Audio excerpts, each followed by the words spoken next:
So, you might be wondering why I'm only on the layout. That's because Ian is busy.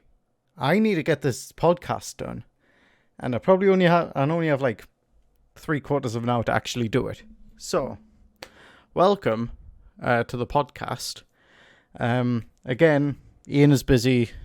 So, because he's busy, I need to get this podcast done, and because I'm busy absolutely all weekend. So, I'm probably just going to not be able to go for like the entire 3/4 of an hour because I am very brief in everything I do. So, let's get started. So I've got like a few just notes to what to talk about. Oh, actually, there was a article posted about like a prequel Portal game. I'll just need to search it up if I can actually type. There was Portal prequel. Oh, that's a mod. Valve's long secreted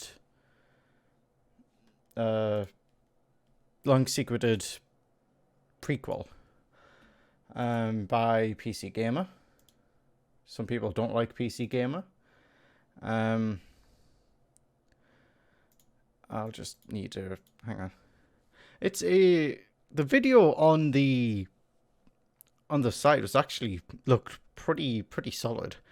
So like you took a picture of an item of like a box or like a balloon or something, and like the item like disappears. Then you'd be able to place it where you want to put it, and you'd be able to do like so much shenanigans with that. It looks weird. It looks kind of solid. I mean, I would buy it, but again, not at full price because I play on PC. We don't pay full price for games.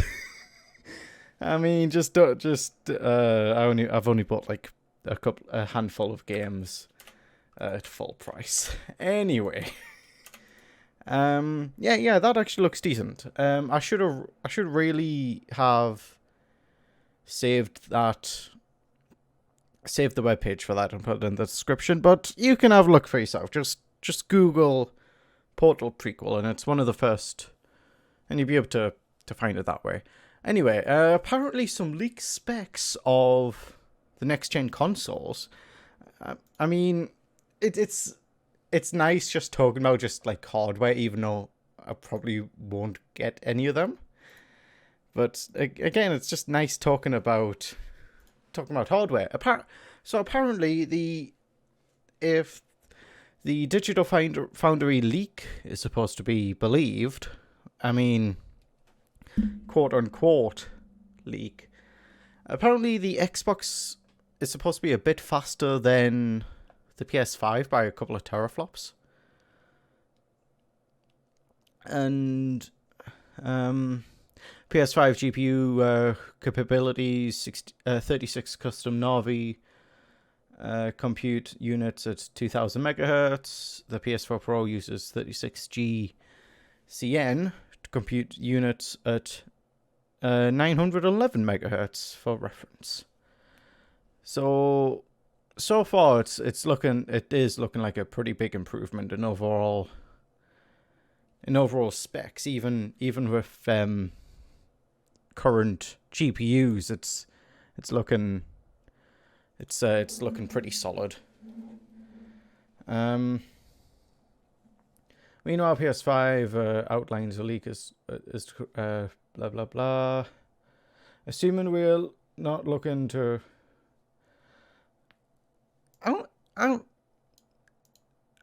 I think we might be looking at like 12 gigs of RAM for gaming for the next gen consoles. I'm not thinking we're going to have 16 gigs of RAM in each of the consoles. And even I don't think that the Xbox One X, like the next gen Xbox and PlayStation, I want to believe those are going to be retailed at like at least £500 in in England.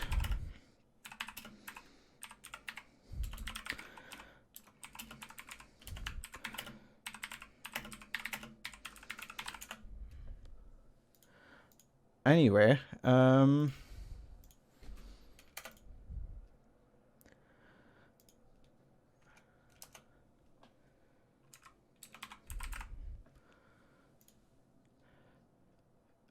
something about teraflops of performance somewhere in here.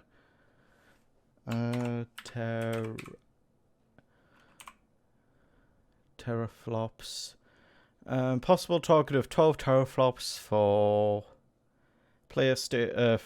for Xbox, and a possible 9.2 for the PlayStation.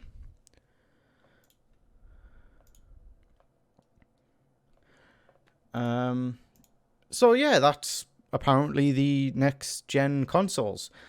I mean, it's too early to predict anything at this point because obviously we don't have them in front of us.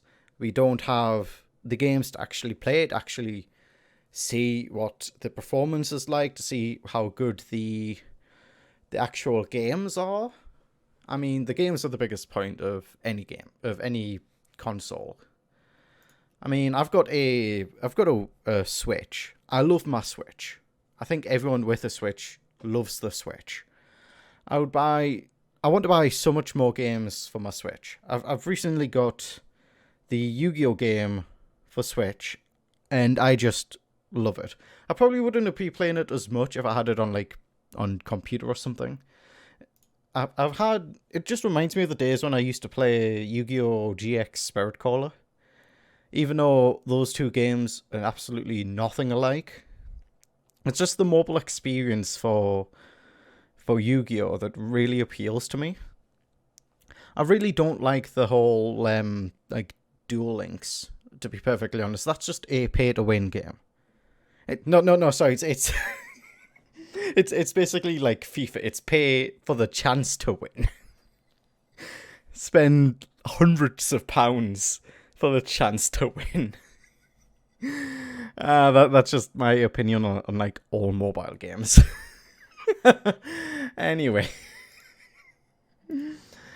speaking of tons of money, I want to talk about just the Epic exclusive and such. I am really not a fan of like the whole Epic Games Store. It's not a fully featured out store, for starters. So from then, compared to Steam, I don't like it.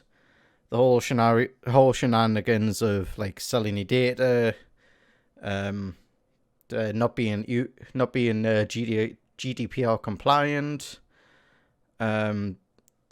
What's the other one? There was something else as well that I...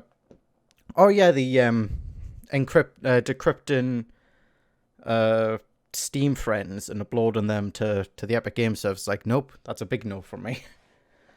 No thanks, Epic. Yeah, it's just, if those games are on Steam, I'll probably get Division 2 if it was on Steam, because then I'll be able to see when it was on sale. I'll probably already have it by now if it was on sale. Yeah, I'll just probably own some of those games. Same with like a lot of other people. A lot of other people would probably own Metro Exodus if it was on Steam. I would not own Borderlands 3 yet. I'm not paying full price for something that's for like Gearbox's games now because of Randy Pitchford. The whole like shenanigans of Randy Pitchford last year. If you're not caught up, go look up all the shenanigans that Randy Pitchford was up to last year of funneling Gearbox money that was supposed to be bonuses for them. He was fueling them into his own business. It was the paperwork is there. He is a criminal. So go have a look up that. What else was I going to talk about? I think a butt ton of money we can go on to talk about some of the worst monetization of the last year and a bit. I'm going to say year and a bit because I want to talk about Fallout 76. I mean, 2019 was just not Bethesda's year for Fallout 76 whatsoever. Oh, let us patch the game. Oh, look, there's like 5 other bugs that this patch has made. I mean, what are the QR people actually doing at Bethesda to actually cause that many bugs? You reload? Oh, too bad, your arm is going to break. Oh, yeah, was it like Fallout First as well?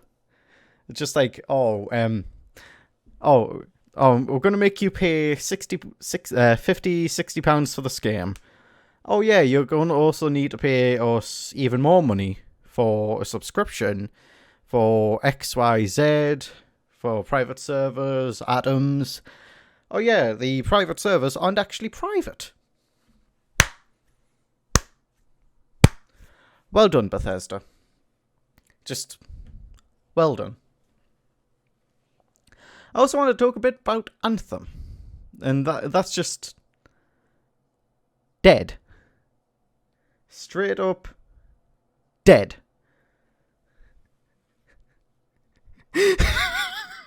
That's it. It's just dead. I don't know like any other words to explain Anthem.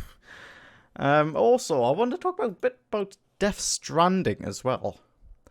I will not be getting Death Stranding because all the reviews being like, oh, it's a walking simulator.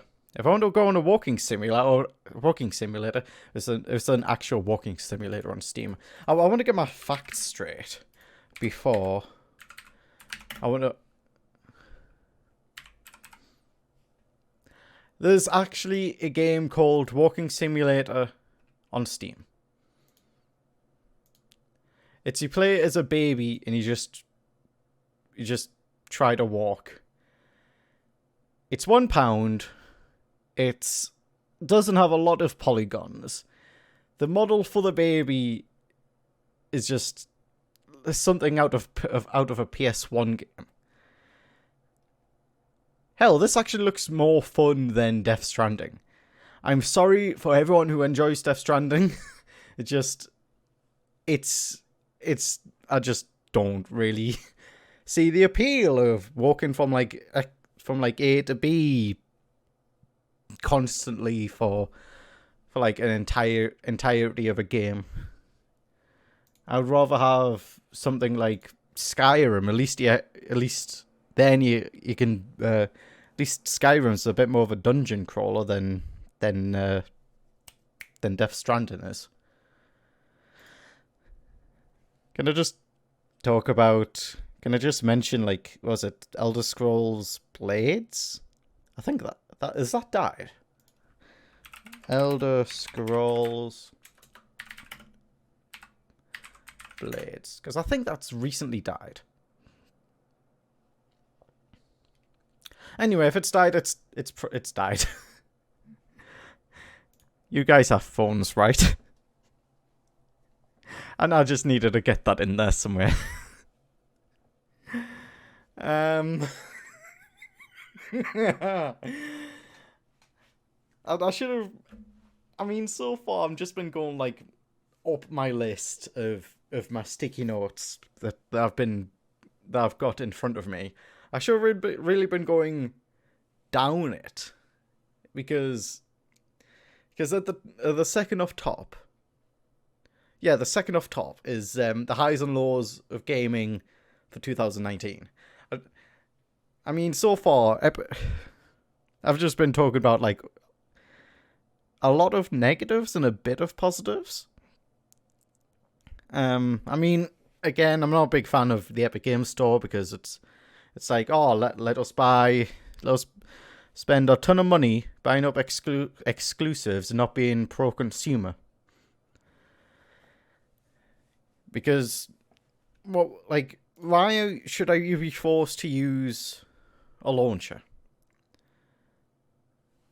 Why should you be just forced to use a launcher? People use Steam because it has a lot of... It has... What was it, like... thousands of titles on Steam. How many games are on Steam? I want to get my facts right. There's 30,000 games on Steam. That was published a year ago. So there's probably up to about 40,000, I would imagine, in 2020. Yeah, so there's probably about 35,000, 40,000 games on Steam now. Because there's just so many games releasing on it. Even EA has jumped back on Steam for a couple of titles. So at least the first being Jedi Fallen Order. I don't mind having another launcher if I can launch the game through Steam.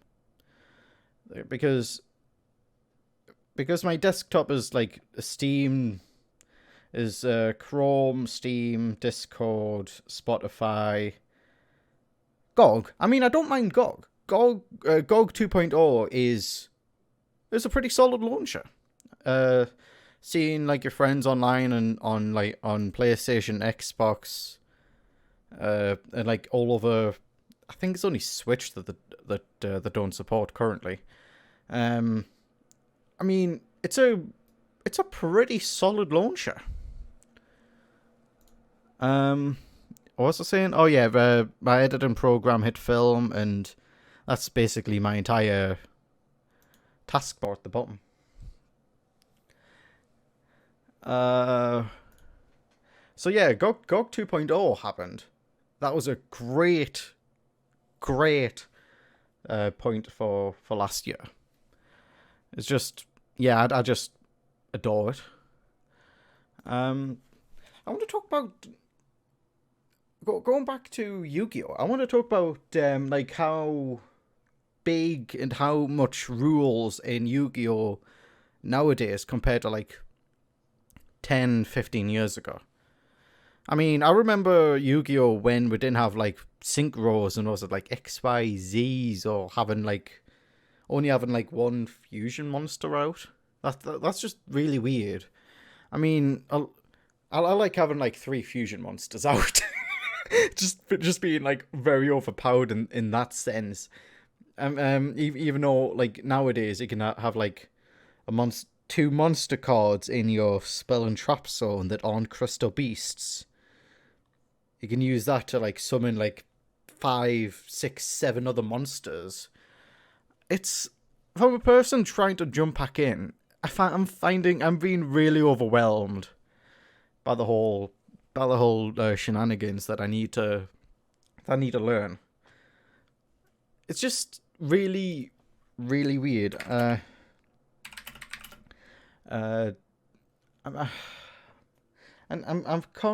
Was it layout? Card layout. I'm trying to get a thing out. Okay. Look up like the desk. Was it like desk layout? Because I don't know whether I'll be able to find a good one that doesn't have any copyright-free material in. So yeah, you have your 5 monster zones, 5 spell and trapped zones. The left and right spell and trap ones are like used for like XYZ summons or something. You have your extra deck, you have your field zone, you have your deck, you have your graveyard, you have your remove from play, then you have like the extra monster zone. These cards allow you to summon your monsters from your extra deck. You are free to choose either the left or right for dueling. Apparently you can only use one of those. Yeah, apparently you can only use one of those zones if you're summoning from your extra deck. But I think if you use something like Monster Reborn, or what's the other one? Call of the Haunted. That's it. You get to place the monster from your graveyard into your normal monster zone instead of using the extra monster zone. That's like the only way I can see of that working, at least from a perspective of a person who fell out with 5Ds, with like the whole synchro summoning shenanigans. It's kind of confusing coming back from like a person who's dropped out of Yu-Gi-Oh like 15 years ago, 10-15 years ago, and came back now. And I'd pretty much know Jaden Yugi's deck, like, off by heart. I mean, not off by heart. I shouldn't really say that. I mean, in the later seasons, I don't even know how to use his deck. IRL, I have Miracle Fusion. Honestly, I'm surprised I have like a few of the cards I have. I have some of the elemental heroes when like the heroes aren't capitalized. That's how that's how old some of the cards I have. What else do I want to talk about? I was going to talk about gaming news, but I guess I've already talked about like kind of gaming news. Can I just mention like how many people dislike Star Wars? I mean, I don't really like. I've never been a big fan of Star Wars, so I'm just not really bothered about doing like. I'm just not really bothered about seeing this Star Wars, to be perfectly honest. And well, yeah, it's just as it is, I suppose. The last year has been really strange.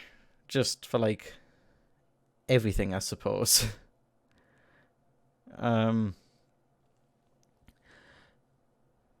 had like a really weird moving on to like a sort of like anime-esque thing. I had like a really weird dream like last week.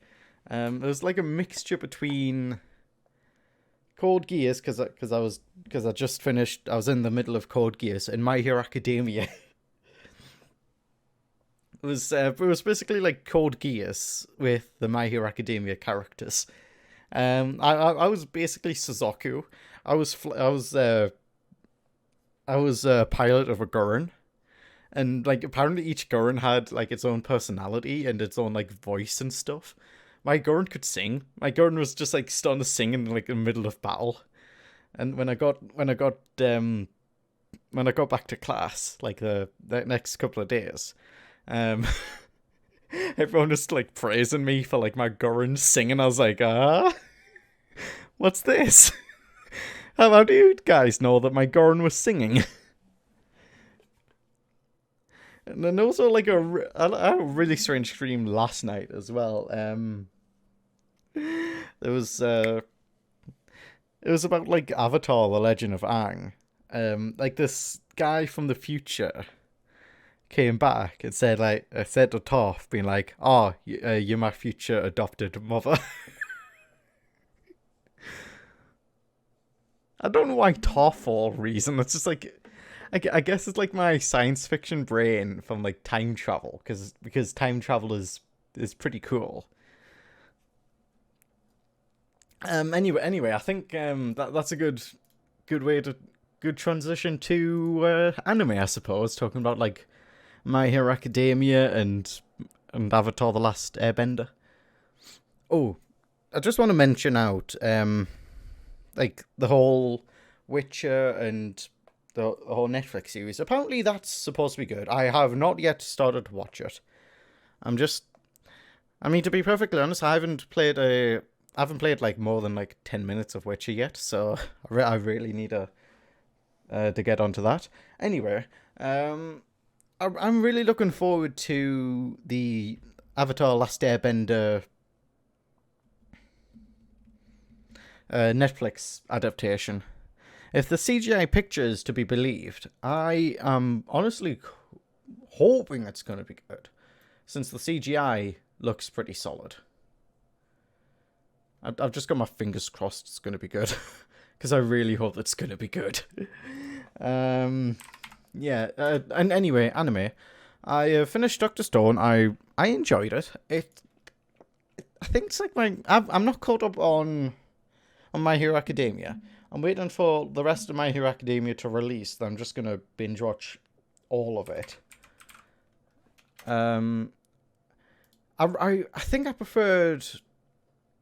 Yeah, I definitely preferred, for story wise, The Promised Neverland for last year's anime. But it still doesn't mean I didn't enjoy Dr. Stone. Dr. Stone's like, oh, let's see what we can build in the Stone Age. For that remark, I have to give it like 10 billion points. Yeah. Yeah, I just hope that... I think Promised Neverland's got a season 2. It's Promised Neverland season 2. I think this has got a season 2, right? Yeah, it's got a season 2 for October. I really hope for season 2 of that they world build. Honestly, my favorite season that I've seen, I'm gonna need to see that I've seen for last year, probably has to go for Attack on Titan, because season 3 was so damn good. Like, I mean, anything after Attack on Titan season 2 can be good. I'm saying that right now. I really didn't like Attack on Titan season 2. That was just absolutely terrible. And I've watched a couple of episodes of One Punch Man, and that honestly feels like it's just going down the same path. I'm like 3.5 episodes in, and I honestly feel like I'm gonna drop it. Yeah, I'm 3.5 episodes into One Punch Man, and I'm just not feeling it. It feels soulless. The first season was so good of mixing in action and comedy. With season 2, it just feels like they're focusing more on the action part, less on the comedy. Having those two hand in hand made One Punch Man season 1 what it is. It made it great. Oh, well, I guess that solves my little rant for One Punch Man, I suppose. Anyway, I finished the Yu-Gi-Oh! GX campaign for Legacy of the Duelist for my Switch, and I was surprised that it didn't end with Jaden battling Yubel. It had you battle Night Shroud and Yugi. I'm like, what? I was really confused. It's probably because when I was younger, those episodes didn't get dubbed. When even now, I don't think those episodes got dubbed. I was trying to have a little bit of a look up earlier today, and just I wish those episodes got dubbed. I really wonder. I mean, I have Asperger's. I take in information easier listening to stuff. If I want to watch a show, I don't really want to read. If I want to read, I would read a book. I've got like the Destiny comics in my wardrobe. If I want to read, I would read them. You know, I want to sit down, relax, unwind, watch a show, just not read. I suppose would be the best solution there. What was I saying? Yu-Gi-Oh! Dubs. Yeah, I would so watch them if they weren't dubbed. And anyway, I do really want to watch Yu-Gi-Oh! Season 0. That honestly seems pretty fun. You a safe fun. I really wonder. I should really start watching Yu-Gi-Oh! Season 0, even though it's all unsubbed. It just seems just so out there from what I've seen of it. I mean, it just looks a lot less censored than like any other Yu-Gi-Oh! Like and Pokemon. Even though like both of them have got like heavily censored in the West. I mean, I can get why some episodes got censored, both Yu-Gi-Oh! And Pokemon, with like guns, with the American gun laws. To be perfectly honest. Yeah. So those were episodes. What anime is releasing this year? My Hero Academia still airing. What else? Promised Neverland 2. I saw Attack on Titan this year. I really hope there was an Attack on Titan season 4 this year.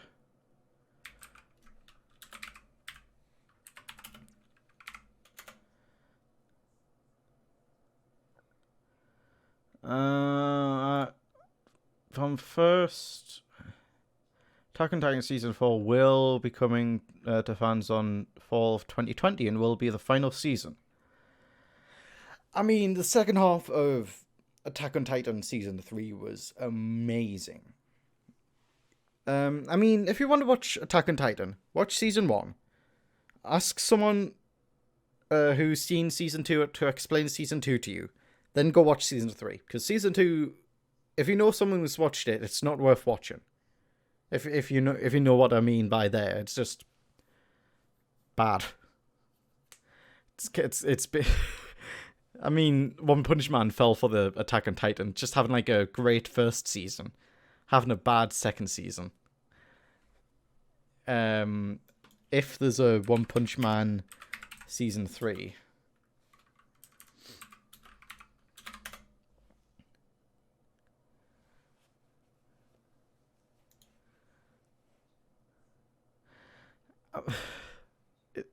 Yeah, just like 3.5 episodes in, I'm just really disappointed in it just doesn't have a soul in it from what I've seen. Oh, actually, is Shield Hero coming? Shield Hero season 2 coming in 2020.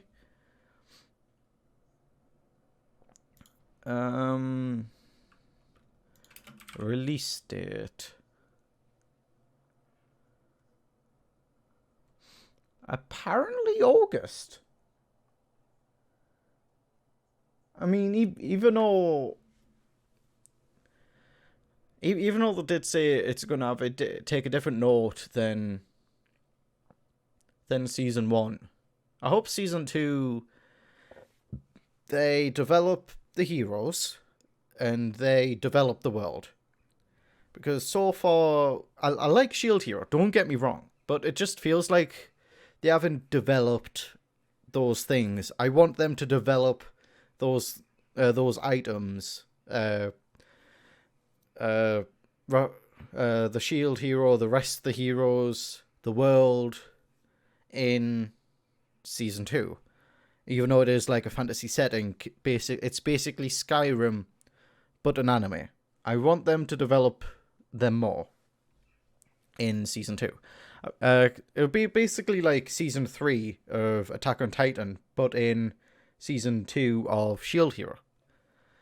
And also the first opening is better than the second. A lot like a lot of animes. Oh, honestly, I feel like the season 2 opening of Attack on Titan is the only good thing out of that season of Attack on Titan. I'm sorry. It is honestly the best thing out of it. Was there one more? Have I talked about Promised Neverland season 2? If I have, then I'm probably just repeating myself. If I haven't, well, I'm just echoing what I've said from Shield Hero season 2. I want them to develop the worlds and the characters more in the second season, because we know that like the overlords exist. We know we know that the mothers of each household are basically being controlled, and they need to bear a child in order to be a mother of a thingy house. So yeah, I'm just hoping that they'll world build, and hopefully they do, because of the cliffhanger on the final episode. No spoilers. I'm trying to be as spoiler-free as possible in this. Even though I was talking about like Yu-Gi-Oh, like non-dubbed episodes of Yu-Gi-Oh earlier in the podcast, but anyway, it is what it is, I suppose. I'm trying to think what else is releasing this year. I could talk about what games are releasing this year, I suppose. I mean, what games are releasing this year? Actually, I don't even know myself, to be perfectly honest. Am I looking at the right page? Yeah, I'm looking at the right page. Darksiders Genesis for consoles. I think that's already released on PC. There's One Punch Man, A Hero Nobody Knows. So it's a Namco Bandai Namco fighting game, which is basically like every other fighting game that Namco have made for pretty much everything. My Hero 1 Justice 2 as well, again made by Namco. So it's basically like a copy and paste, since there's only like a 2-week window separating those two games. And even One Justice 1 only released like a year and a half ago or something. Oh, a game I'm actually pretty looking forward to. Fairy Tail game. I'm really looking forward to play that on my Switch. It's playing through my favorite arc in the anime or the manga, whichever you've read or seen. It's going through the Grand Magic games. I love the Grand Magic games. There's so many good fight scenes in it. Enough of my fanboy. Also, there's Animal Crossing as well. I'm looking forward to that. There's Half-Life Alyx as well. I'm looking forward to that, but I don't want to pay full price for it, because I feel I have a worrying sensation that my PC isn't going to be able to play that great. So I'm not gonna buy that on release. There's more Namco stuff. Sword Art Online Alkalization Lyris? I don't know what else to say about that. It's just whole load of shenanigans. I think that's going to mark the end of the podcast, because I don't really know what else to talk about. This is probably going to, hopefully, fingers crossed, going to be the shortest podcast like that's going to be on this channel, because I don't have anyone to bounce off. I'd talk better if I have someone to bounce off, even though I've talked for like for 40 minutes onto this point. Even though the video won't be 40 minutes, because then you cut out like a little bit of dead air, but yeah, for 40 minutes. So I hope you guys just enjoyed me ranting on for like 40 minutes. I feel like this I haven't done like a meme review. That's like a me and Ian thing. This thumbnail is gonna have a picture of Linus in. Hopefully. And I needed to do a podcast. I was just like, just do it. And yeah, I'm just busy. I was just busy all weekend. Well, I would have done it with Ian if I just wasn't busy. So yeah, hope you guys enjoyed this podcast. If you did, thumbs up. Subscribe and like pretty much everything else that every other YouTuber says about the content. And I'll see you guys in the next one. Goodbye.